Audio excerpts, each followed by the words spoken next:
Well, in Australia, the leading cause of death for men aged 15 to 44 is suicide. And in remote areas, the rate is twice as high compared to major cities. Now, our next guests know the battle with mental health all too well and are sharing their story to bring more attention to the plight in rural communities.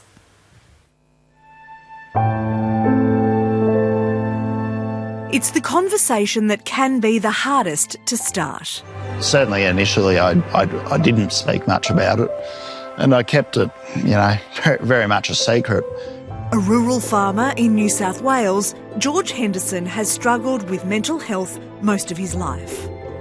Was hesitant to really do anything serious about it because I felt like I couldn't leave the farm because of the work that needed to be done and, farming livestock. Supported by his wife, Alanna, George did seek help. We were at home, but it wasn't safe for George to be at home anymore. Well, certainly in, rural areas, men are men and you don't, it's just, they're not things you discuss. Aside from people talking about mental health more, the big thing I'd like to see change is just more mental health specialists in rural areas. Now an initiative is working hard to do just that, strengthening mental health support back home. And George and his wife Lan join us now. Thank you both so much for coming in. Yeah. George, it took a lot of guts. It takes a lot of guts to come in here today to talk about it as well. You're a man from the bush to talk about mental health challenges. Has it been hard to talk about? Yeah, look, it's never easy, although you need people to speak about these things more.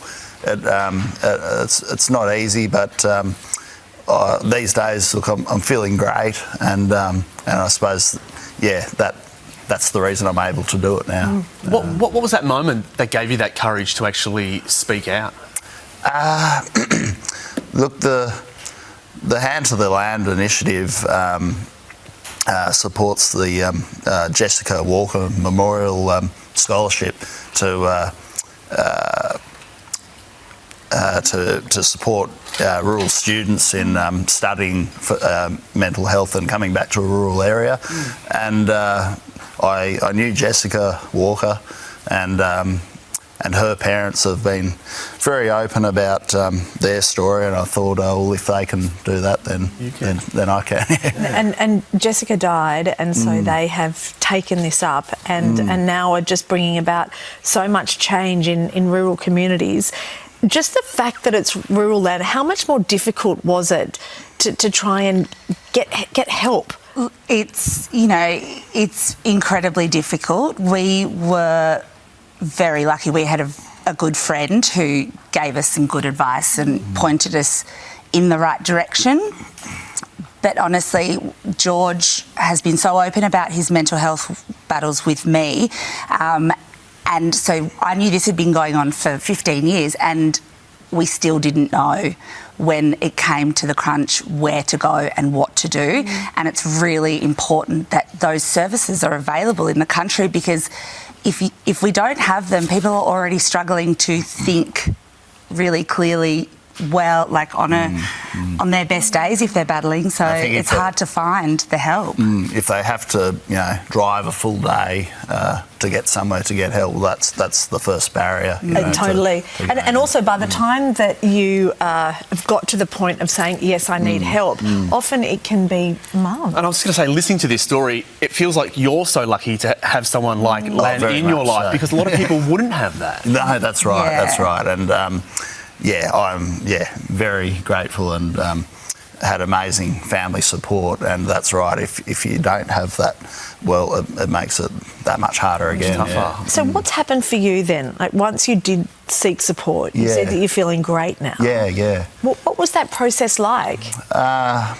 Look, I suppose I did go to hospital and, have seen psychologists and psychiatrists and things, but it took, from that point when that started, it probably took about 3 years to come good, but it's sustained now. And 3 years is a long time from, but forever is longer. You know, it's just, and now like it's. So for people, we're so grateful to have George. And people that are struggling, just got to keep some hope, and you can come good.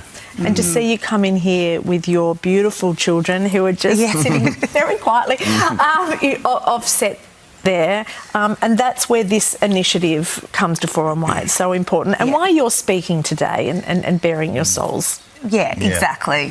What would you say to people who are in the bush, who need help and perhaps could benefit from this initiative? I would just say, you know, talk about it, you know, get behind it. I think always just hang on to that hope, because if you could have seen George, you know, in his darkest days, it was desperate and it was very, very concerning, and that's why we had to get him safe. But there is always hope, and we had somebody say that to us, and that's really just what we clung on to. And George even said, is this good?